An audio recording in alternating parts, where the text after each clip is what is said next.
Bienvenidos al tercer día de la semana RAS. En esta ocasión vamos a presentar la ponencia de invalidad para la robótica.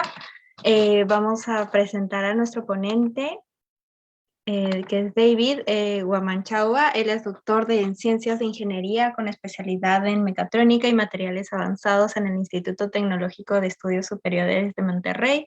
Es egresado del posgrado de la Maestría en Ingeniería con mención en Automatización y Control en el Instituto Tecnológico de Estudios Superiores de Monterrey también, y con una mención honorífica de Excelencia Académica.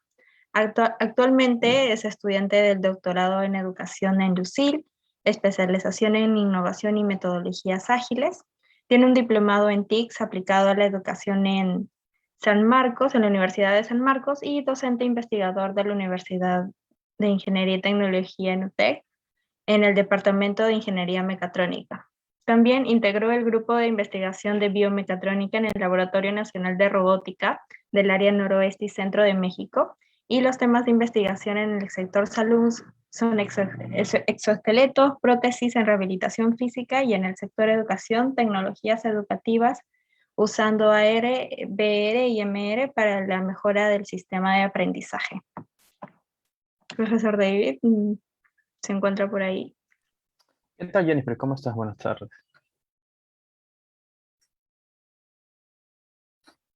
A ver, me confirmo, por favor, voy a presentar y me confirman si se puede visualizar. Sí, sí se puede visualizar. Perfecto, ¿ya puedo comenzar, Jennifer? Sí, ya puede comenzar. Perfecto, listo, muchas gracias. Bueno, en primer lugar, bueno, muchas gracias por la invitación. Gracias en este caso, a la IEEE, en este caso, RASUTEC, por la invitación. Bueno, lo que les voy a platicar el día de hoy básicamente va a ser el tema de hablar un poquito sobre el tema de la ingeniería de rehabilitación. Eh, Esta línea de investigación yo lo vengo trabajando desde que empecé a estudiar la maestría en el año 2013 y lo vengo desarrollando ya con mayor profundidad desde el año 2015, y a partir de hasta la actualidad vengo siguiendo trabajando en la misma línea.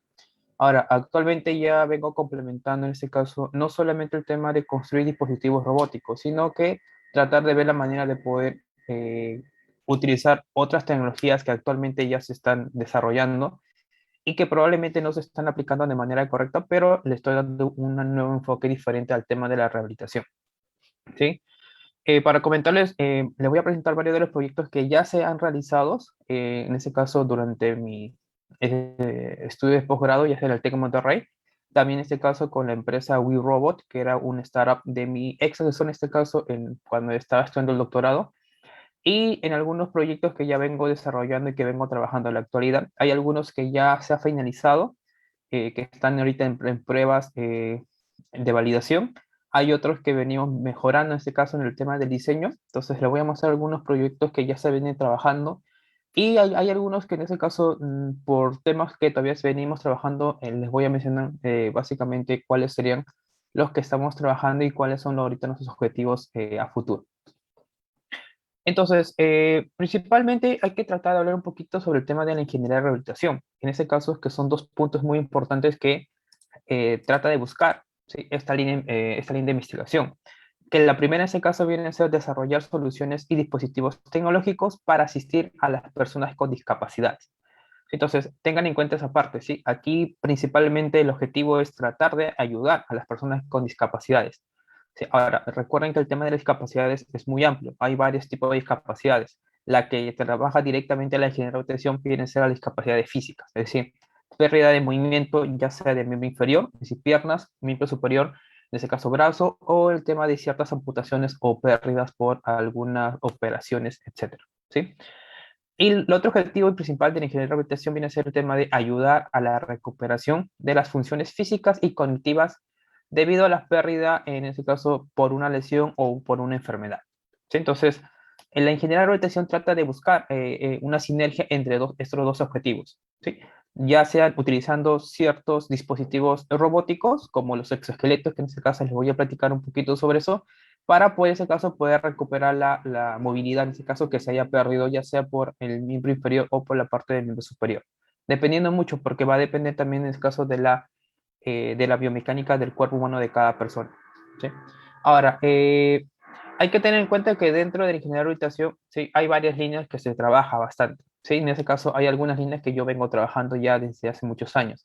En ese caso viene ese tema de la robótica asistencial, otro en este caso que viene a ser el tema de la biónica, otra área en ese caso viene a ser la robótica y por último el tema de la áptica, ¿sí? En ese caso trato de mezclar eh, ciertas investigaciones dentro de un área que complementa todas esas cuatro áreas completamente. Es decir, trato de ver un poco de biorrobótica, de ver el tema de la robótica asistencial, parte de la parte de la biónica, y en ese caso tratar de complementar todo con el tema de la áptica, ¿sí? Y de esa manera poder generar dispositivos robóticos no convencionales, es decir, no solamente exoesqueletos, sino que tratando de darle un enfoque diferente, ¿sí? Y moderno, y que en ese caso pueda ser utilizable.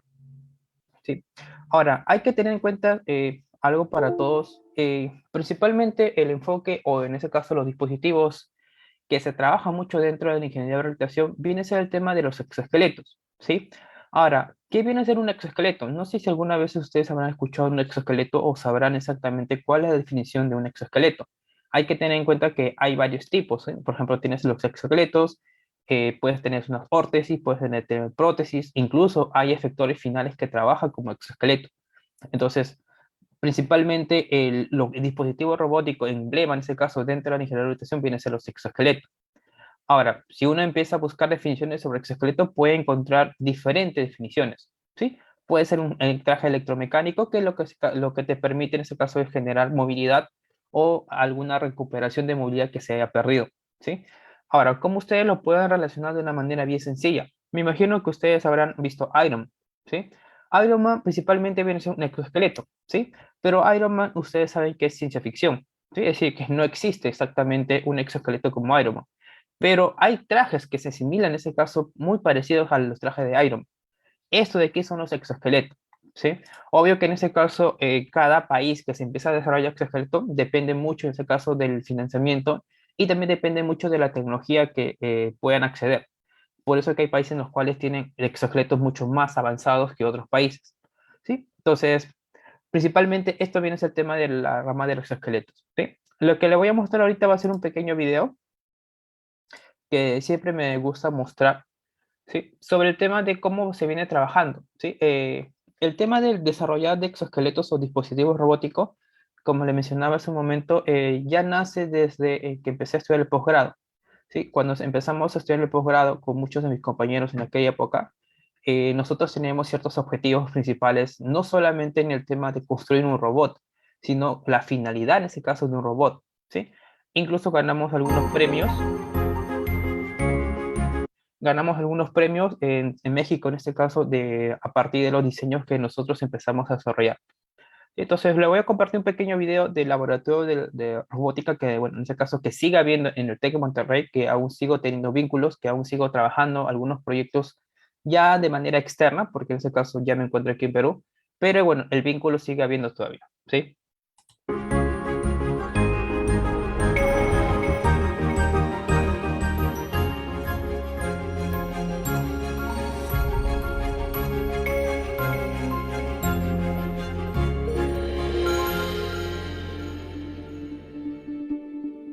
Actualmente vivimos en un momento muy interesante porque hasta este momento la robótica no ha cumplido bien las expectativas que la humanidad tiene con respecto a ella. Por generaciones la gente ha soñado con un futuro en el cual los robots sean inteligentes y más allá, que los robots sean parte de nuestra vida cotidiana. Yo veo la robótica como una manera de integrar toda la parte de teoría, de mecánica y de física en algo práctico que se convierta en acción. Son 600 millones de adultos mayores en el mundo y sabemos que para el año 2050 vamos a ser 2.000 millones. Este proyecto nace de la inquietud que tenemos como investigadores en robótica y principalmente a la aplicación en medicina. Nuestro proyecto consiste en el desarrollo de exoesqueletos. Es un traje electromecánico que se pone sobre el cuerpo y que puede ser utilizado para mejorar la movilidad de cierta persona. Aquí nuestra expectativa es que podamos tener un diseño modular de bajo costo también y que pueda cubrir las necesidades de personas no solamente en forma integral, sino una necesidad específica. Uno de los factores que más innovador hace a nuestro proyecto es que no nos quedamos nada más en el desarrollo de la tecnología del robot en sí, sino que estamos combinando otra ciencia de vanguardia a nivel internacional, que es el control en base a señales neuronales y el desarrollo de más dispositivos que se agregan al exoesqueleto, que lo hacen más funcional, que aún no existen. Se utiliza como asistente de movimiento y como dispositivo de rehabilitación, utilizando realidad aumentada que permite desplegar escenarios tridimensionales que van ligados a las rutinas de rehabilitación.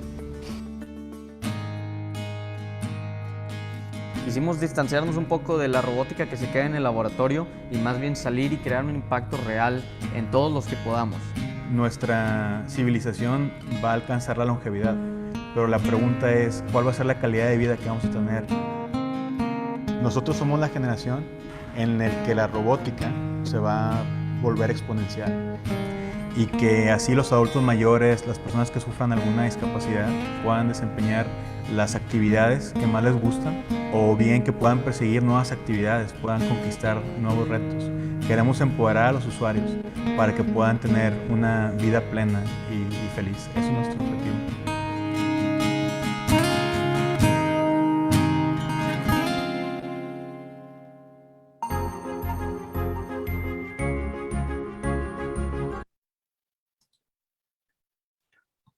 Entonces, como vieron en el video, sí, ese viene a ser el laboratorio de robótica, donde, bueno, en ese caso sigue habiendo todavía el laboratorio de robótica, incluso creo que han seguido investigando más temas todavía en el tema de exoesqueleto. En esa época, nuestro enfoque principal era el desarrollar ciertos exoesqueletos.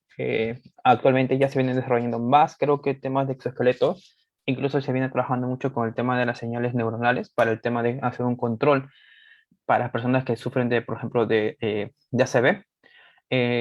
Entonces, lo que yo quisiera que ustedes vean aquí principalmente era todas las herramientas que tiene, por ejemplo, y lo que en este caso se necesita para poder construir y tener correctamente ciertos dispositivos robóticos, ¿sí?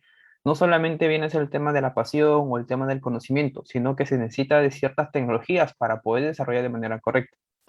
Entonces, este es un breve ejemplo para que vean ustedes cómo se empieza a trabajar con los exoesqueletos, que es lo que involucra bastante el tema de un exoesqueleto. No solamente es construir por construir, no, hay que tratar de analizar de manera correcta un exoesqueleto.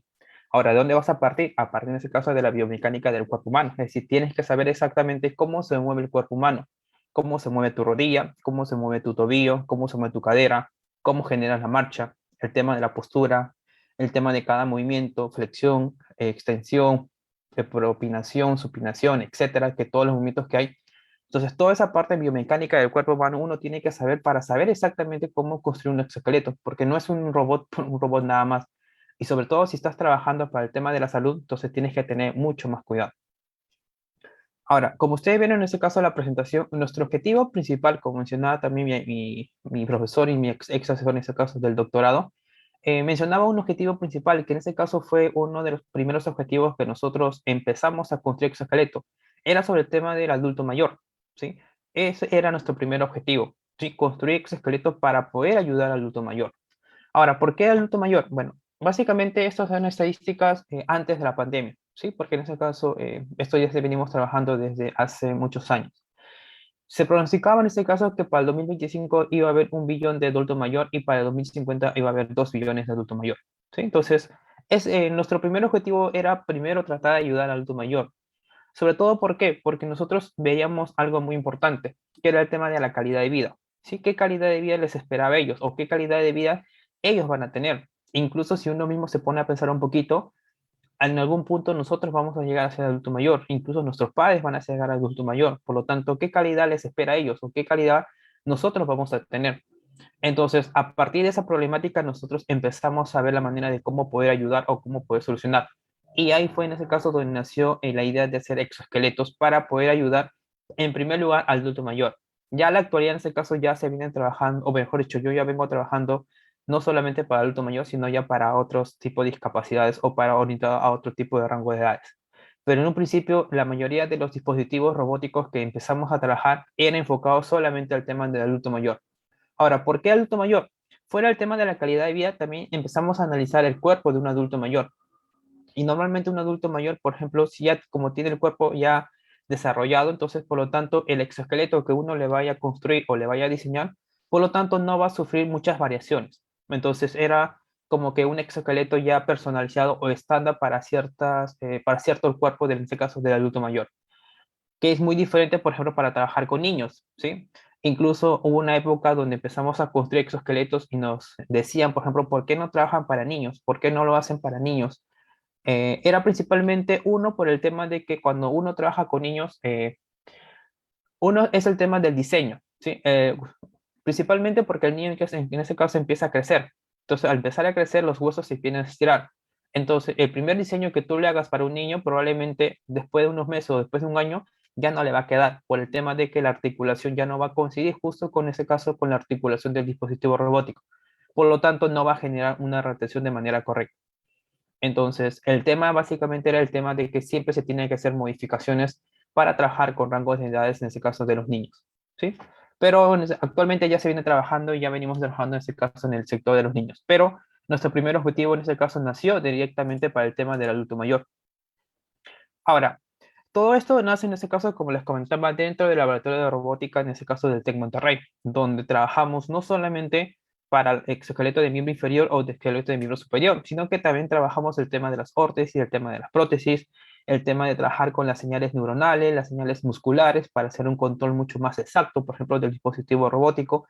Incluso empezamos a involucrar el tema de las tecnologías inmersivas, como el tema de la realidad virtual o de la realidad aumentada.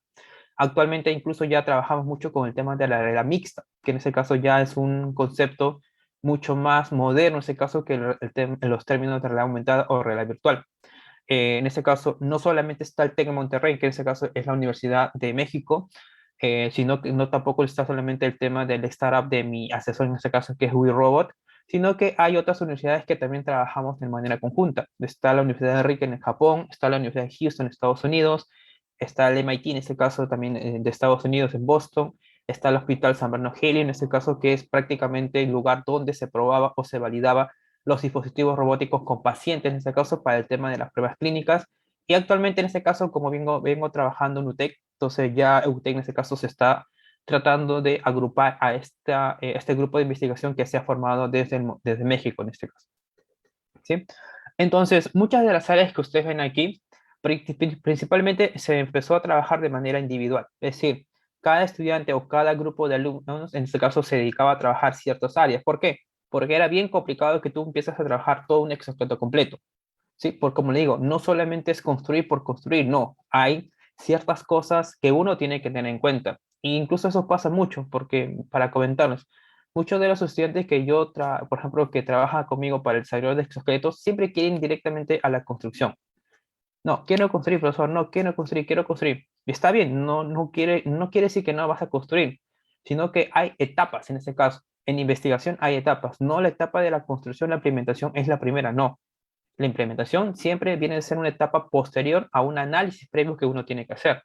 Sobre todo porque estás trabajando en investigación. Si fuera solamente un proyecto, probablemente puede ser directamente la implementación. Pero si estás trabajando en un proyecto de investigación orientados al tema de salud, donde tienes que tener mucho cuidado, ¿por qué? Porque son personas que están sufriendo de discapacidades. Por lo tanto, imagínate que hagas un robot, ¿sí? Y la persona tiene una discapacidad. Imagínate que le perjudiques. Entonces, tienes que tratar de pensar que no solamente es un proyecto porque yo quiero hacerlo, no. Tienes que tratar de analizar correctamente cómo vas a realizar para que luego, en este caso, tengas un dispositivo robótico funcional. ¿Sí? Entonces, con toda esa premisa que le estaba mencionando, se empezó a desarrollar muchos dispositivos robóticos, ¿sí? Entonces, el primer dispositivo robótico que se trabajó mucho en el TEC Monterrey fue en el tema de las prótesis, ¿sí? Ahora, no las prótesis convencionales que me imagino muchos de ustedes habrá visto, habrá escuchado, incluso aquí en Perú, por ejemplo, creo que hay algunas empresas que trabajan mucho en prótesis. Las prótesis que nosotros trabajamos allá básicamente era diferentes por el tema de generar siempre el tema de las movilidades, ¿sí? Ahora, ¿cómo genera el tema de las movilidades? Principalmente tienes que saber parte de medicina, es decir, saber exactamente la biomecánica del cuerpo humano. En este caso, por ejemplo, si tú querías hacer una prótesis de muñeca, ¿sí? Como ustedes pueden ver acá, por ejemplo, ¿sí? Entonces tenías que saber exactamente cómo se mueve la muñeca, ¿sí? La muñeca, en este caso, si tú analizas correctamente o lees libros de biomecánica, te dice claramente que son 3 grados de libertad, es decir, tienes 3 movimientos que se generan en la muñeca. Por lo tanto, tu robot tiene que generar los 3 grados de libertad. Ahora, probablemente muchos prótesis que habrán visto ustedes no generan los 3 grados de libertad. A veces generan solamente uno, o a veces generan dos. ¿Por qué? Porque lo único que tú quieres es que realice ciertas actividades. Pero si tú quisieras que sea un robot, en este caso, que genere o replique los movimientos naturales del cuerpo humano, por lo tanto, hay que tratar en ese caso de generar esos movimientos. Sí, entonces, no solamente ir directamente a la implementación, porque uno puede ir directamente a la construcción. Ah, mira, perfecto, hago el diseño, empiezo a prototipar, lo imprimo y hasta ya tengo mi robot. No, hay que tratar de analizar. Y aquí principalmente, ¿cuál fue el análisis? Fue un análisis, en este caso, matemático. Por ejemplo, aquí se aplicó conceptos de cinemática, sí, un poquito avanzado. En este caso se aplicó mucho conceptos de teoría de tornillos, que creo que, por ejemplo, las universidades no enseñan mucho tema de teoría de tornillos. Creo que lo principal que enseña solamente es Dynamic Hattenberg, para aplicar cinemática directa, cinemática inversa, orientación. ¿Sí? Pero el teoría de tornillos ya es un tema mucho más avanzado, por ejemplo. ¿Sí? Adicional a eso, la diferencia de estos dispositivos robóticos era que eran mecanismos paralelos, que era muy diferente a todos los mecanismos seriales que normalmente se hacen. Entonces, ahí radica la diferencia en ese caso de los mecanismos o de los dispositivos robóticos que uno quiere tratar en ese caso de plasmar o construir. Entonces, generando correctamente un diseño matemático, tú puedes construir un prototipo funcional, donde prácticamente lo que vas a hacer aquí es reemplazar. ¿Sí? Entonces, este proyecto aquí, por ejemplo, se trabajó mucho en el TEC Monterrey. ¿Sí? Por ejemplo, se hizo pruebas en este caso. ¿Sí? Por ejemplo, aquí mi compañero en este caso hizo pruebas de control, por ejemplo, de la prótesis robóticas con las señales musculares para ver si realmente en ese caso podía generar un buen control. Ahora, si ustedes se fijan ahí, él tenía un mayo, en ese caso viene a ser un dispositivo para detectar las señales musculares. Sí había un buen control, pero había un cierto retardo, un cierto delay, ¿sí? Pero al menos se podía ver la manera de que sí lo podías controlar. Lo único que tenías que mejorar es el tema del control para que ese caso sea mucho más rápido, mucho más instantáneo, ¿sí? Entonces, esto fue, por ejemplo, un prototipo principal, inicial. Creo que en ese caso, creo que ya lo mejoró, creo que ya se hizo otros prototipos adicionales a esta primera versión, porque esto se ve en la primera versión. Entonces, hay que tener en cuenta que no solamente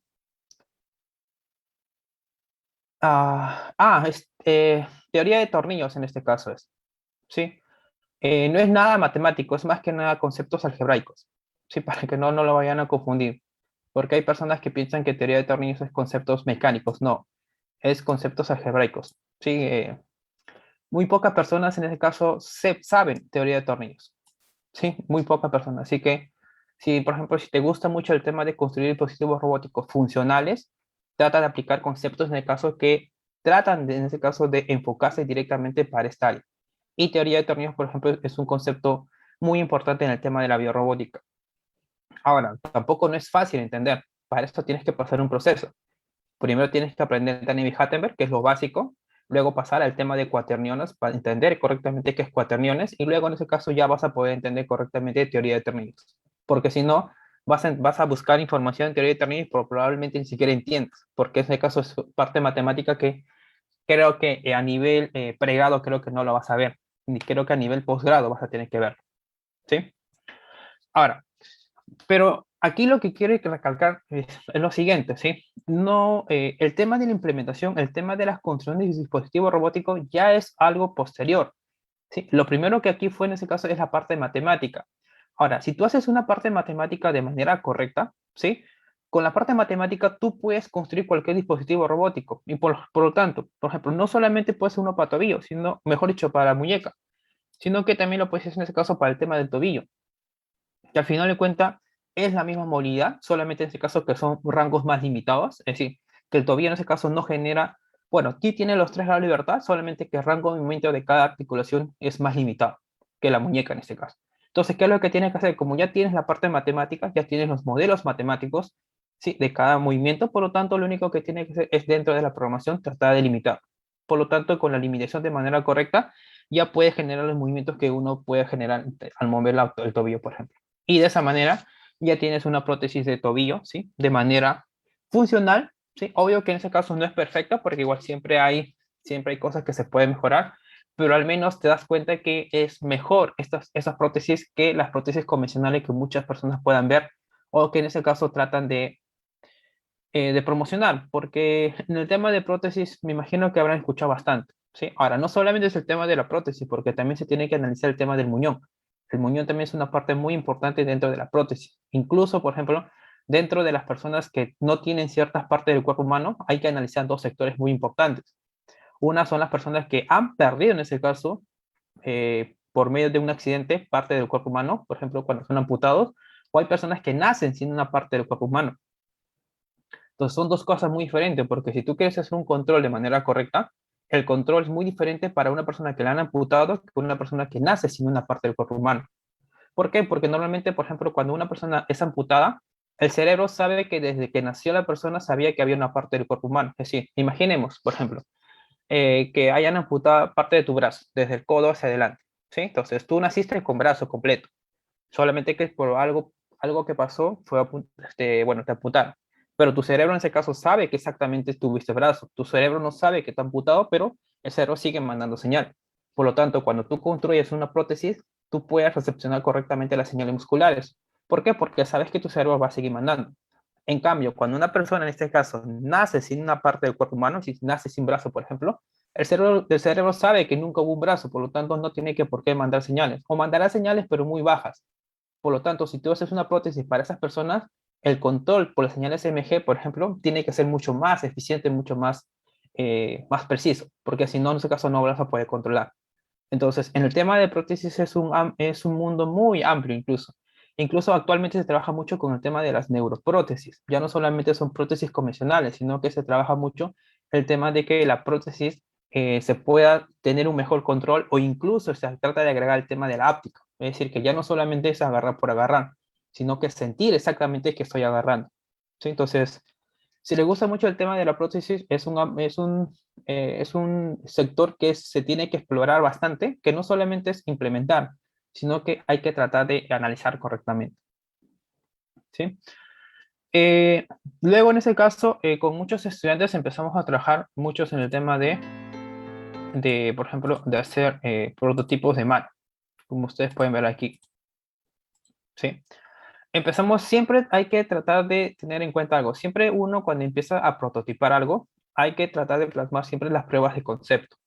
¿Sí? Las pruebas de concepto siempre son las primeras ideas que a uno se le ocurre. ¿Sí? Entonces, lo que primero que uno tiene que hacer es tratar de plasmar esas pruebas de concepto. Es decir, si yo tengo una idea de una prótesis de mano, por ejemplo, voy a tratar de plasmarlo, ver cómo funciona. Si es que no funciona bien, está bien, no hay ningún problema. Aquí lo importante es ver si exactamente las primeras ideas que tú tienes van a ser funcionales. Y ya te das cuenta que con los errores ya vas mejorando sabiendo exactamente, no, mira, tengo que considerar una articulación aquí. No, aquí tengo que considerar otro tipo de servomotor, porque necesito más fuerza. Entonces, de esa manera vas aprendiendo y te vas a dar cuenta cómo viene en ese caso una prótesis. Y eso es algo que normalmente uno tiene que aprender, ¿sí? Es muy complicado que puedas aprender directamente en la carrera, no. Eso en ese caso tienes que aprender durante la experiencia, si te involucras mucho en el tema de investigación, vas a tener que aprender porque es básicamente un aprendizaje continuo, ¿sí? Te puedes complementar bastante con los libros sí te ayudan bastante, pero a veces los libros no tratan de plasmar todos los errores que uno puede encontrar en la vida real, ¿sí? Y te vas a encontrar con muchas cosas que incluso actualmente me encuentro con cosas que no hay en libros, por ejemplo, pero que uno ya sabe exactamente cómo tratar de solucionarlas, ¿sí? No solamente en tema de mano, por ejemplo, también empezamos a trabajar un poquito con el tema del pie. Sí, como ya teníamos en ese caso, ya se tiene la prótesis de tobillo, solamente era complementar con el pie, trabajar con algunos sensores. Bueno, los sensores básicos en ese caso que siempre se comienza son los acelerómetros, que son los principales, pero hay otros sensores más precisos, que en este caso son las IMUs. ¿Sí? Pero bueno, acá en Perú, por ejemplo, una IMU no hay, no se puede conseguir, tienes que importarlo en ese caso. ¿Sí? Pero bueno, no queda de otra que trabajar con los materiales que uno puede conseguir a nivel nacional. Bueno, ya si puedes conseguir unos IMUs, te vas a dar cuenta que el control con una IMU va a ser mucho más preciso y mucho más exacto. ¿Sí? Ese es el tema de prótesis que venimos trabajando. Actualmente ya tenemos algunos diseños en el tema de hecho de mano, por ejemplo, cambiando, sobre todo porque la mano es una de las articulaciones más complicadas de poder replicar los movimientos, ¿sí? Cada dedo en ese caso tiene cierta cantidad de articulaciones. Entonces, imagínense cómo nosotros podemos mover la mano. Entonces, replicar ese movimiento de la mano actualmente todavía es bien complicado. Incluso recepcionar correctamente las señales que emite cada dedo, clasificarlas y luego, en ese caso, caracterizarlas también es bien complicado. ¿sí? Pero igual, se trata de empezar a trabajar, se trata de ver las mejoras, cómo se puede controlar, cómo puedes generar todos los movimientos de las manos, y así en ese caso vas evolucionando tus prototipos. Ahora, en tema de exoesqueletos, ¿sí? Que en ese caso viene a ser el enfoque principal que, bueno, que le vengo dando, empezamos a trabajar bastante con los conceptos de cómo generar los movimientos de las articulaciones más importantes que tenemos en el cuerpo humano.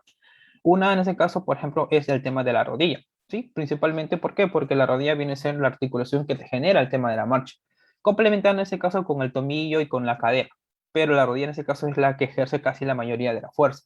Por eso normalmente cuando hace uno un exoesqueleto de miembro inferior, trata de colocar el mayor torque en la rodilla, porque es el que va a aguantar casi todo el peso, ¿sí? Entonces empezamos a probar con muchos estudiantes, ver la manera de cuál sería el actuador más adecuado. Empezamos a probar con bastantes tipos de actuadores. Había algunos actuadores que eran adecuados, pero algunos eran muy pesados. Hay algunos que no generaban mucho torque. Hay algunos que generaban mucho torque y rompían el material, por lo tanto teníamos que cambiar el material. Entonces, toda esa parte, por ejemplo, lo puedes analizar. ¿Lo puedes realizar de manera simulación? Sí, lo puedes hacer en simulación. Incluso en simulación, ya sea con SolidWorks o con Inventor, te puedes aplicar, por ejemplo, conceptos de análisis de resistencia de materiales para que puedas saber exactamente. Pero recuerda, en la simulación y la vida real son dos cosas diferentes. Parece que en la simulación te puede funcionar todo, pero en este caso, en la parte real, probablemente no te vaya a funcionar. ¿Por qué? Porque vas a generar ciertas perturbaciones que en simulación no estás considerando. ¿Sí? Por ejemplo, se trabajaba mucho en el tema de las órtesis de rodilla.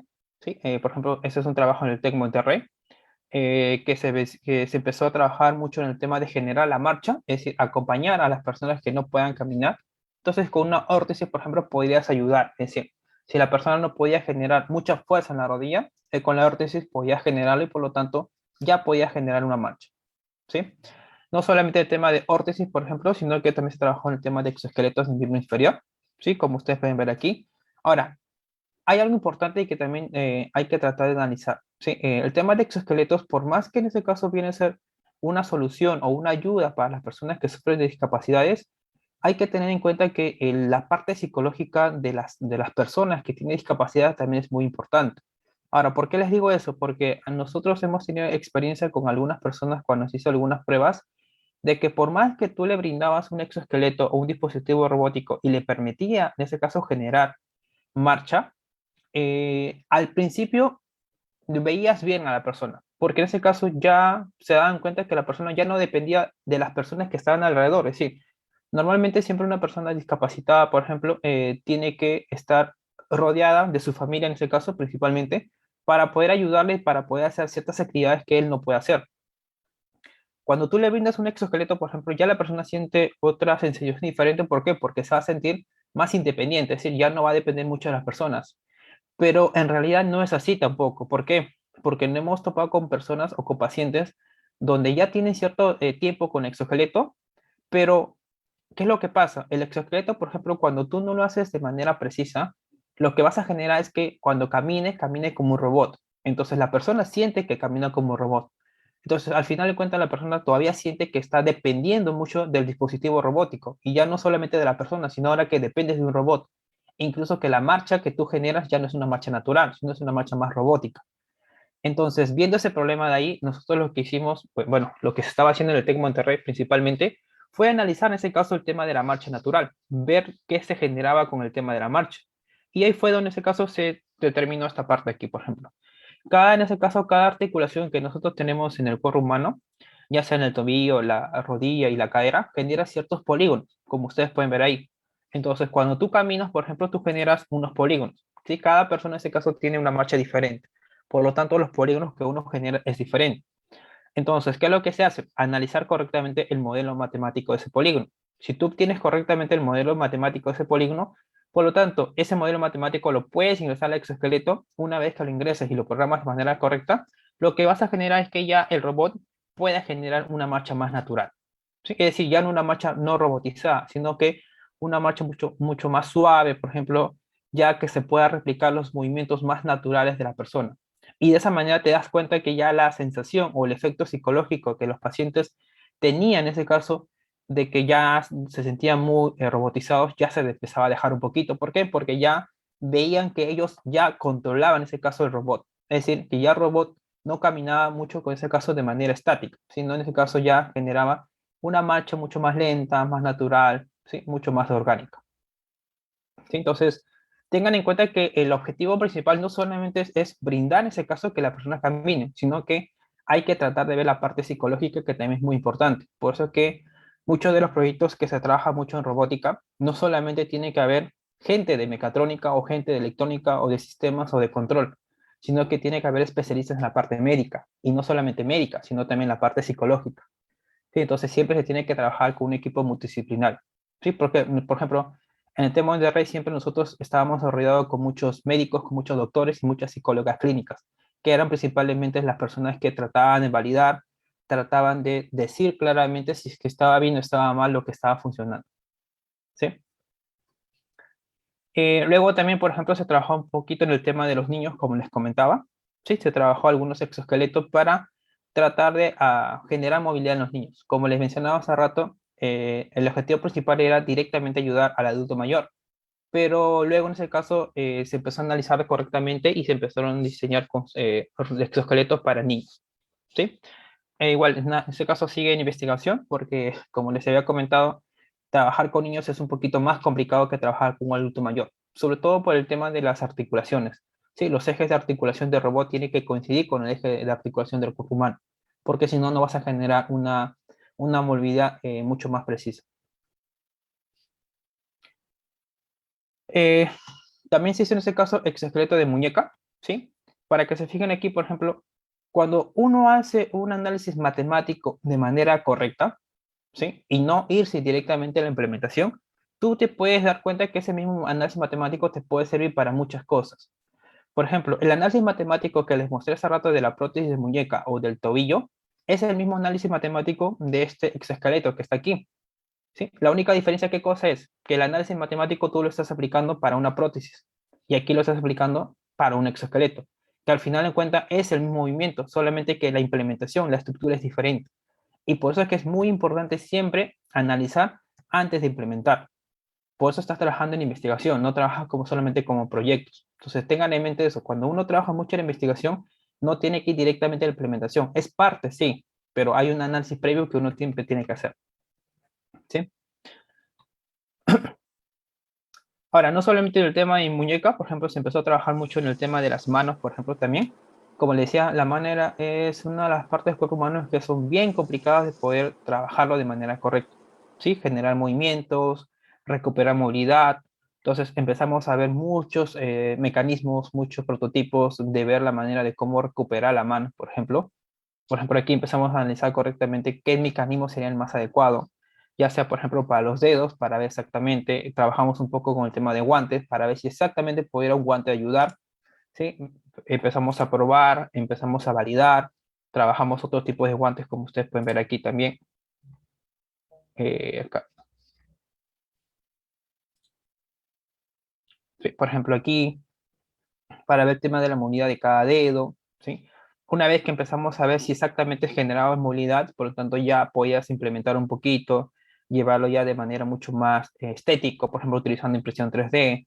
Entonces, hay muchas cosas que uno tiene que tener en cuenta, ¿sí? El proceso de un prototipo, cuando uno empieza a investigar y empieza a darse cuenta cómo funciona exactamente el cuerpo humano, va a empezar a evolucionar, ¿sí? Entonces, el prototipo puede ser que al inicio tengas una idea, pero te vas a dar cuenta que va a estar evolucionando, ¿sí? Y así, por ejemplo, llegas a prototipos diferentes, ¿sí? Como ustedes pueden ver acá, ¿sí? Entonces, lo único que hay que tener en cuenta es investigar, ¿sí? Si tú investigas de manera correcta cómo funciona, en este caso, el cuerpo humano, cómo funciona la mano, probablemente puedes llegar a prototipos mucho más exactos, mucho más precisos. Obvio que en ese caso es bien complicado. Como le dije, la mano es una de las articulaciones más complicadas de replicar por todos los movimientos que uno tiene. Pero al menos hay que tratar de recuperar la mayor cantidad de movilidad, ¿sí? Puede ser que no tengas todas, pero al menos las principales, las que tú uno normalmente utiliza para poder hacer las cosas diarias, por ejemplo. ¿Sí? Como le decía hace rato, por ejemplo, también, no solamente vemos el tema de exoesqueleto, le mencionaba hace rato también el tema de los efectores finales, ¿sí? Que en ese caso son muy parecidos al tema de los exoesqueletos, solamente que los efectores finales tienen otra finalidad, ¿sí? Y también en ese caso es otra forma de colocar. El exoesqueleto en este caso siempre va a ir por encima, así que es como si fuera un traje. En cambio, un efector final no es así. Un efector final es como el que ustedes ven aquí, por ejemplo. ¿Sí? Donde en ese caso ya el cuerpo se tiene que apoyar sobre el dispositivo robótico. Y el dispositivo robótico es el que se va a generar, por ejemplo, el movimiento. ¿Sí? Por ejemplo, este es un efector final tipo exoesqueleto, por ejemplo, donde generamos los mismos movimientos, en este caso de un exoesqueleto de mano. ¿Sí? Pero solamente que con otra estructura diferente. ¿Sí? Por ejemplo, empezamos a trabajar mucho con otra articulación que era muy importante. Ya no solamente trabajamos con la parte inferior, sino ahora trabajamos con la parte superior. En este caso, una de las articulaciones importantes de la parte superior es el tema del codo. ¿Sí? ¿Por qué? Porque prácticamente el codo en este caso es el que genera las fuerzas para poder levantar o en este caso poder hacer ciertas actividades que normalmente hacemos. ¿Sí? Entonces, otra vez, igual, es la misma situación que la rodilla. Ver exactamente cuál es el mecanismo, cuáles son las articulaciones que puedes trabajar en el codo para generar movilidades. Ahora, si ustedes se fijan aquí se trabajó mucho con el tema de las articulaciones principales, sobre todo en este caso con unas articulaciones tipo engranaje, en este caso que son las dientes de sierra, que son las más básicas, pero no son las más exactas, ¿sí? Por ejemplo, hay otras que son mucho más precisas. Por ejemplo, están las articulaciones planetarias, que generan mayor torque, menos ruido. Están, por ejemplo, las articulaciones tipo cola de pescado, que también generan mayor torque, menos ruido. Entonces, hay articulaciones que son más precisas, son mucho más exactas que las que normalmente uno puede trabajar, ¿sí? Entonces, teniendo en cuenta mucho análisis, mucha práctica, saber exactamente cómo se mueve el cuerpo humano, ¿sí? Tú ya puedes generar exoesqueletos en este caso mucho más precisos. Por ejemplo, este fue el primer exoesqueleto que se desarrolló de miembro superior en TEC Monterrey, ¿sí? Como ustedes ven aquí, tiene en ese caso cierta cantidad de grados de libertad, ¿sí? 3 en el hombro, uno en el codo, ¿sí? Y uno en la clavícula, ¿sí? Por lo tanto, tenías acá 5 grados de libertad. Mejor dicho, tenías 4 por cada brazo y uno en la espalda. Bueno, tenías uno en cada clavícula y uno en la parte de la espalda, que en ese caso viene a ser la base, ¿sí? Ahora, como ustedes pueden aquí ver, ¿sí? El exoesqueleto funcionaba muy bien, ¿sí? Realizaba los movimientos de manera correcta, ¿sí? Incluso se hizo muchas presentaciones con este exoesqueleto porque se empezaron a validar, se empezaron a ver exactamente si es que funcionaba o no funcionaba el exoesqueleto. Incluso se hicieron ciertas pruebas clínicas con algunos médicos para ver el funcionamiento, pero nos llevamos a una sorpresa de que no era el diseño correcto. Y eso es algo que justo le decía. Cuando uno va directamente a la implementación, comete ciertos errores. Y uno de los errores es que no analizas exactamente cómo es la movilidad del dispositivo robótico. Si tú puedes saber cómo se mueve el cuerpo humano, ¿sí? Pero no sabes cómo se mueve el robot. La única manera de saber exactamente cómo se mueve el robot es a partir de los modelos matemáticos. Si tú obtienes el modelo matemático de cualquier sistema, tú vas a saber exactamente cómo funciona un robot. Entonces, ese fue el error que se cometió aquí. El error que se cometió fue exactamente eso, es decir, no saber exactamente cómo se movía, por lo tanto, tú generabas ciertos movimientos y el robot no lo hacía. Y cuando hacías el esfuerzo de llegar a ese punto o a esa posición, lo que hacías era que se rompía el exoesqueleto. Entonces, no solamente se analizó incorrectamente el tema del análisis matemático, sino que también el material no era el correcto. Entonces, viendo esos problemas, viendo el tema de la estructura, viendo algunas cosas de modificaciones, se empezó a rediseñar. Ahora, no solamente ir directamente a la implementación, sino que ahora se empezó directamente con la parte matemática. Es decir, hacer un análisis profundo, en ese caso, de la parte matemática de un exoesqueleto, analizarlo correctamente. Posterior a eso, ya recién empezar a implementar. Y así fue en ese caso como surgió estos To exoesqueletos. the que limit, ustedes you ven know? aquí. Yeah. How many of these things have you broken? Like only couple actually. ¿Sí? Entonces, estos exoesqueletos de miembro superior, como ustedes ven aquí, son ya modificaciones o resultados de los análisis que uno tiene que hacer de manera correcta. Entonces, esto lo que es en ese caso es el tema de investigación. No ir directamente a la implementación, sino que tratar de analizar correctamente cómo funciona tu robot, cómo funciona el cuerpo humano, sincronizarlo de manera correcta, qué tipo de material sería el más correcto, qué tipo de articulación sería el más preciso, ¿sí? Porque hay muchos tipos de articulaciones, ¿sí? Están las rotacionales, las primáticas, las universales, tienes que saber exactamente cuál trabajar, cómo instrumentarlo de manera correcta, dónde van a ir las articulaciones principales, cómo se puede adaptar el cuerpo humano. el hombro, por ejemplo, que tiene 3 grados de libertad, cómo separarlos para que los 3 grados de libertad se puedan generar los movimientos del hombro. Entonces, hay muchas cosas que involucran el tema del diseño.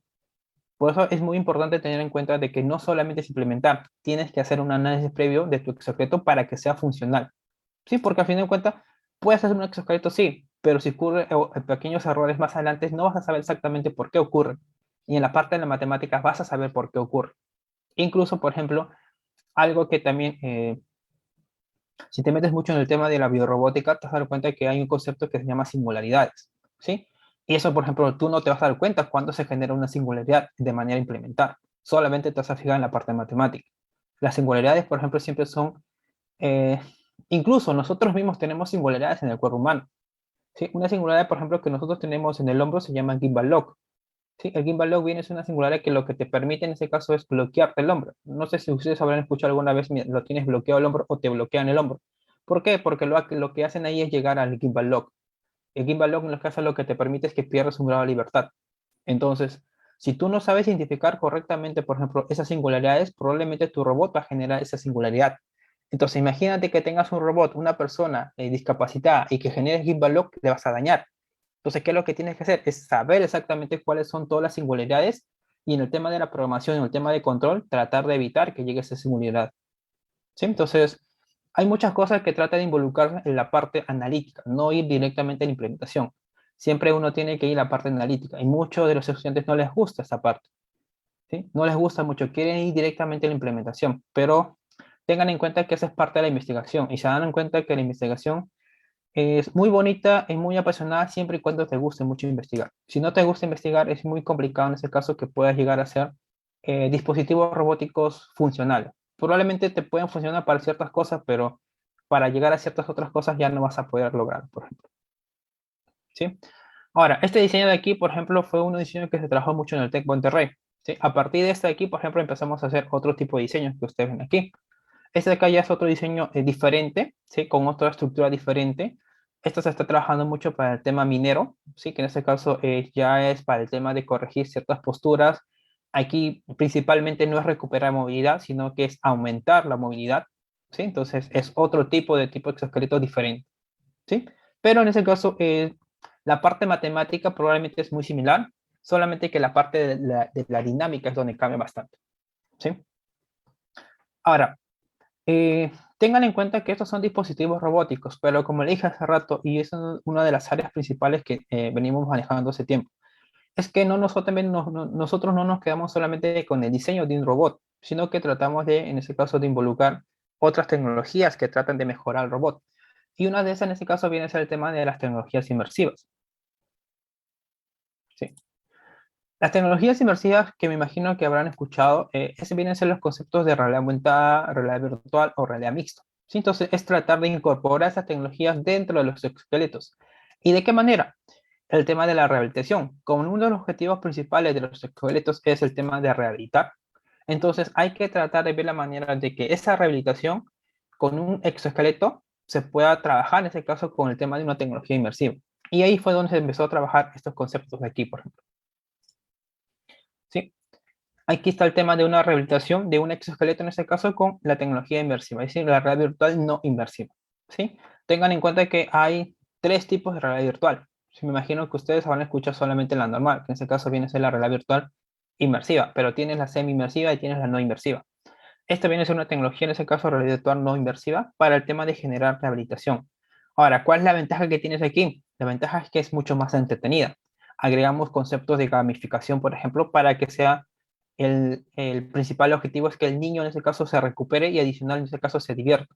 ¿Sí? Entonces, de esta manera, por ejemplo, puedes generar otro tipo de rehabilitación mucho más divertida, mucho más interactiva, mayor dinamismo, por ejemplo, incluso cuando se hizo ciertas pruebas, por ejemplo, había personas que se utilizaban, por ejemplo, utilizaban toda la batería en ese caso del exoesqueleto. ¿Por qué? Porque les parecía muy divertido. Incluso a veces, sin darte cuenta ya, tu tiempo en ese caso de rehabilitación ya lo cumplías de manera correcta.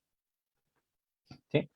Ahora, no solamente trabajamos con el tema de la realidad virtual no inmersiva, sino que también trabajamos un poquito de la realidad virtual, por ejemplo, ya inmersiva, que en ese caso creo que es la que me imagino que muchos de ustedes habrán escuchado. Ya trabajar en un ambiente virtual, por ejemplo.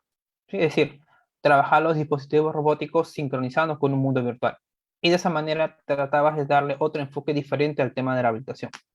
¿Sí? Entonces, hay que ver la manera de que no te quedes siempre en la parte de los robots, ¿sí? Los robots en este caso sí es un objetivo principalmente de la robótica, pero hay que tratar siempre de trabajar con las otras tecnologías que ya hay en la actualidad, ¿sí? Que probablemente no se están aplicando de manera correcta, pero tú lo puedes dar una nueva orientación. Y eso es lo que se está dando aquí, por ejemplo. Trabajar de manera diferente el tema de la realidad virtual ya dentro de la rehabilitación, ¿sí? Ahora, no solamente realidad virtual, por ejemplo, también se trabajó realidad aumentada, que ya es otro concepto diferente al tema de la realidad virtual, ¿sí? Aquí principalmente la realidad aumentada y la realidad virtual es el tema de la inversión. La realidad virtual es un 100% de inversión. La realidad aumentada es un 30-40% de inversión. Es decir, todavía tienes objetos virtuales dentro de un mundo real, ¿sí? Como ustedes pueden ver aquí, por ejemplo, es trabajar full realidad aumentada, ¿sí?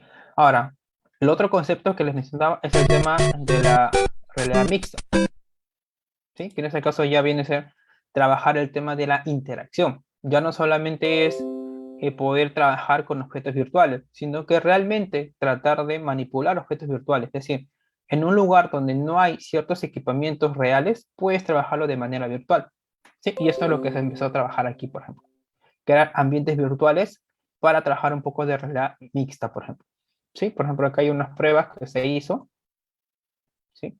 De realidad mixta, por ejemplo, para el tema de la recuperación de la movilidad con exoesqueletos, ¿sí? Entonces, si ustedes se fijan aquí, no hay nada real, pero en el mundo virtual puedes crear todo lo que tú quieras. Entonces, de esa manera tratabas de ver y tratabas de orientar o de darle un nuevo concepto al tema de la rehabilitación, que probablemente se pueda tener grandes ventajas, sí, pero lo importante es primero probar. Si en ese caso ahorita falta el tema de las pruebas, sobre todo por el tema del COVID no se hizo pruebas, pues, porque principalmente, como ustedes se dan cuenta, tiene que ser presencial. No, es un poquito complicado hacer pruebas virtuales, sobre todo porque tienes que validar que realmente funcione todo esto, ¿sí? Incluso no solamente puedes hacer cualquier tipo de rehabilitación, por ejemplo.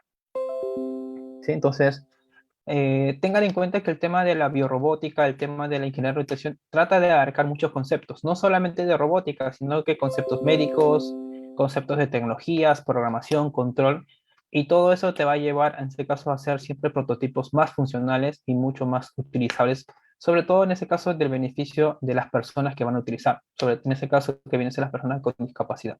¿Sí? Eh, Sería todo en este caso. Aquí está mi correo en este caso. Hay una página de Facebook en este caso que es MedaBots, que pueden visualizarlo. Hay algunos proyectos que se suben ahí. Siempre a veces se hacen convocatorias para que muchos estudiantes puedan trabajar en proyectos. Venimos trabajando en algunos proyectos. Por ejemplo, venimos trabajando con un grupo de estudiantes con un exoesqueleto de cadera. Hay otro grupo que está trabajando con un exoesqueleto de miembro superior.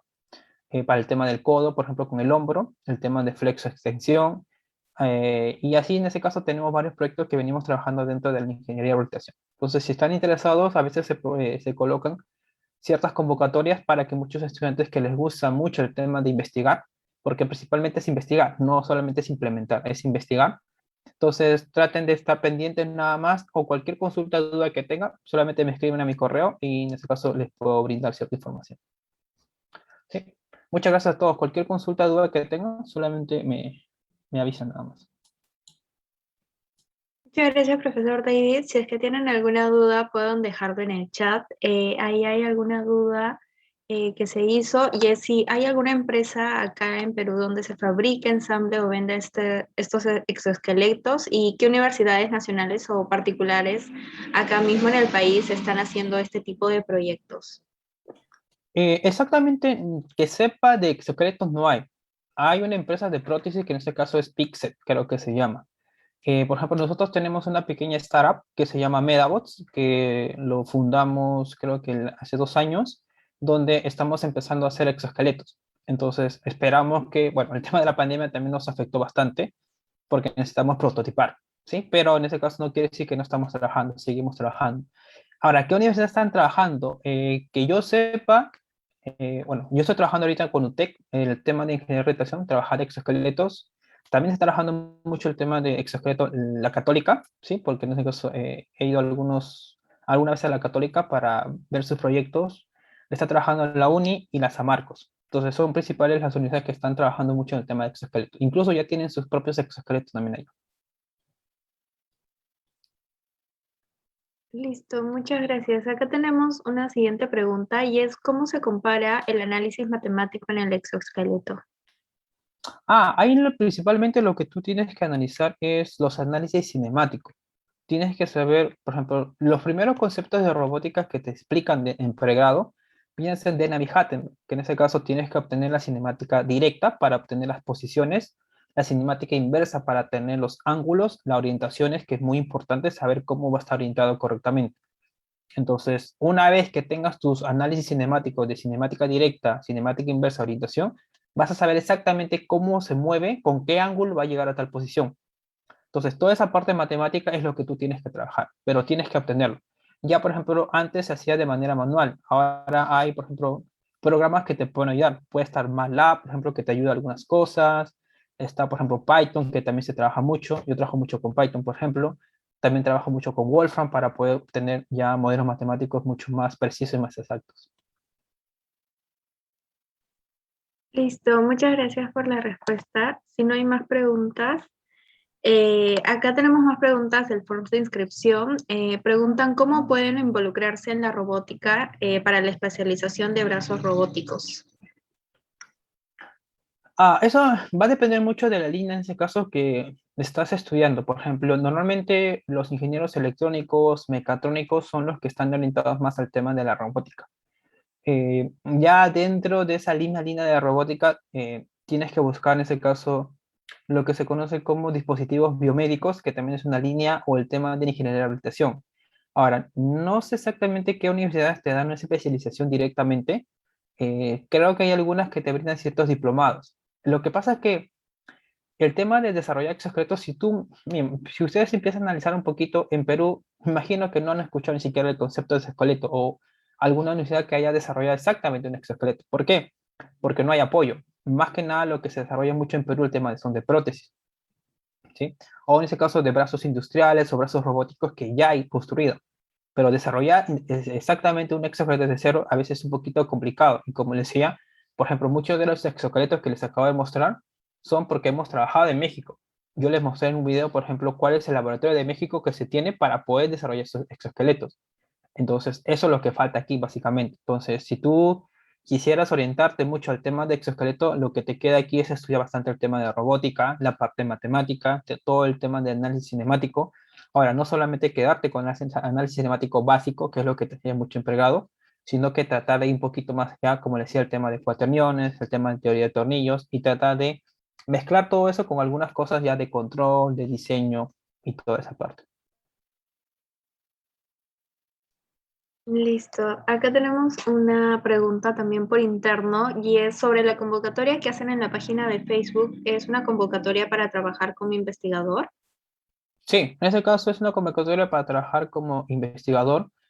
El tema de trabajar en sí no es un trabajo, sino que más que nada es de que muchos estudiantes que les gusta mucho el área de investigación, en el área de ingeniería de investigación, traten de poder brindar en ese caso, porque recuerden lo importante, todas las personas tratan de generar ciertas ideas diferentes, entonces siempre hay ideas nuevas que se pueden mejorar o que se pueden desarrollar. Entonces, lo que buscamos con las convocatorias es que tratar en ese caso de ver quiénes son los alumnos que están interesados o personas, en este caso ya sea profesionales, y en este caso en sus tiempos libres o en ese caso si tienen algún tiempo por ahí extra, tratar en ese caso de trabajar directamente con trabajos como este aquí. Sí, pero no es un trabajo en sí, sino que es básicamente asignar proyectos y de acuerdo a cierto tiempo empezar a trabajar. Ahora, no solamente trabajamos en el tema de construir dispositivos robóticos, sino que también una finalidad es el tema de las publicaciones. Entonces sacamos algunos artículos de investigación, ya sean congresos, de revistas, posiblemente algunas patentes. Entonces, hay ciertos beneficios en ese caso que se te brinda si trabajas dentro de un trabajo de investigación como este de acá.